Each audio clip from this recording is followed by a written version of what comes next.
तो चलिए आज एक ऐसी कहानी में चलते हैं जो हमें सिखाती है कि असल दौलत का मतलब क्या होता है।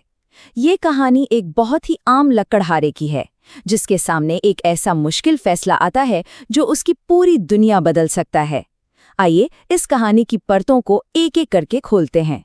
कहानी की शुरुआत आमतौर पर किसी हीरो से होती है ना?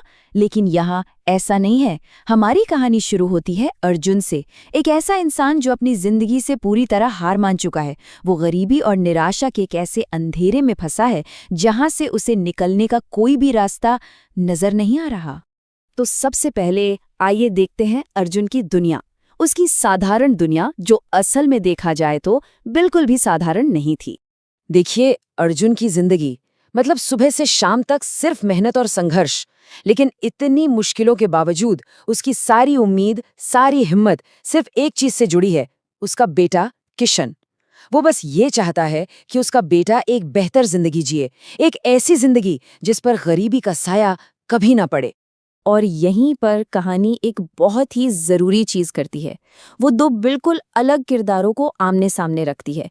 एक तरफ है अर्जुन, जिसकी गरीबी में भी ईमानदारी झलकती है, और दूसरी तरफ है गांव का जमींदार विक्रम, जिसे सिर्फ अपनी दौलत का घमंड है। मतलब साफ है, ये अच्छाई और बुराई की सीधी टक्कर है। तो अब तक हमने देखी अर्जुन की मुश्किल जिंदगी, लेकिन अब कहानी में एक टर्निंग पॉइंट आता है।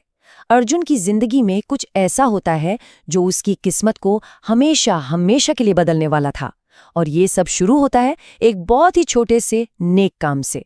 सोचिए, अर्जुन खुद थका हुआ है, बिल्कुल उम्मीद हार चुका है, लेकिन फिर भी वो एक जख्मी साधु को देखकर रुक जाता है और उसकी मदद करने का फैसला करता है। उसे अंदाजा भी नहीं था कि ये छोटा सा फैसला उसकी जिंदगी का सबसे बड़ा इम्तिहान बनने वाला है। मगर वो झील, वो कोई आम झील नहीं थी। वहां एक भयानक राक्षस रहता था और उसने अर्जुन के सामने एक शर्त रखी। शर्त बिल्कुल साफ थी, एक पहेली सुलझाओ या हमेशा के लिए गुलाम बन जाओ। मतलब अब ये उसके लिए जीने मरने का सवाल बन गया था। और ये पहेली, ये कोई मामूली पहेली नहीं थी।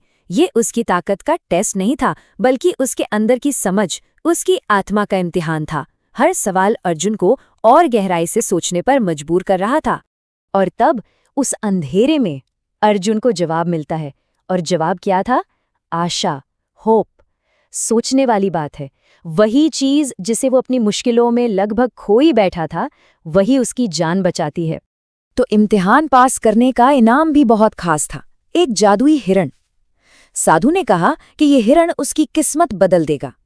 ये सिर्फ एक जानवर नहीं था, समझिए, ये उसकी नेकी का, उसके साफ दिल का जीता जागता सबूत था। और अब हम पहुंचते हैं कहानी के सबसे अहम, सबसे मुश्किल मोड़ पर।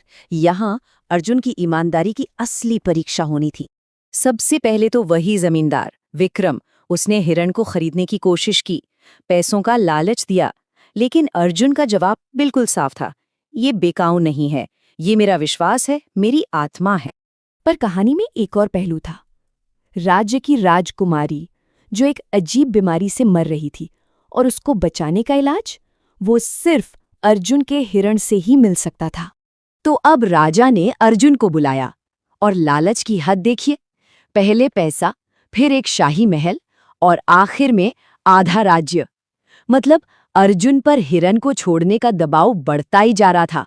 लेकिन यही तो अर्जुन की खासियत है। सोचिए, आधा राज्य, कोई भी पिघल जाता, पर अर्जुन नहीं हिला। उसने साफ कह दिया, वो हिरण उसका परिवार है, वो उसे बेच नहीं सकता। उसने दौलत के ऊपर अपने उसूलों को चुना। और अब आती है कहानी की सबसे खूबसूरत बात। जब सारे रास्ते बंद हो जाते हैं तो कैसे प्यार और सच्चाई एक नया रास्ता बनाते हैं। राजा ने जाहिर है जबरदस्ती की, उसने हिरण को छीन लिया। उस वक्त अर्जुन के पास कुछ नहीं बचा था, उसकी आखिरी उम्मीद भी छिन गई। उसने सिर्फ एक चीज मांगी, एक आखिरी बार उसे गले लगा ले दो। और जैसे ही वो गले लगे, वो पल जिसमें इतना प्यार था और उतना ही बिछड़ने का दर्द, जमीन पर एक जादुई नीला फूल खिल उठा। वही इलाज जो किसी ताकत से नहीं, किसी दौलत से नहीं, बल्कि एक साफ दिल से निकले आंसुओं से पैदा हुआ। तो फिर क्या था? राजकुमारी ठीक हो गई। राजा को अपनी गलती का एहसास हुआ। अर्जुन को न सिर्फ ढेर सारा सोना मिला, बल्कि उसे अपना सम्मान, अपना हिरण, सब कुछ वापस मिल गया। वो अपने गांव एक नया न्यायप्रिय जमींदार बनके लौटा। यही था उसका असली इनाम। तो ये कहानी हमें एक सवाल के साथ छोड़ जाती है। असली खजाना क्या है? सोना चांदी या फिर उम्मीद और ईमानदारी? अर्जुन की किस्मत तब नहीं बदली जब उसे दौलत मिली, बल्कि तब बदली जब उसने सब कुछ खोकर भी अपनी अच्छाई नहीं छोड़ी। और शायद यही इस कहानी का सबसे बड़ा सबक है।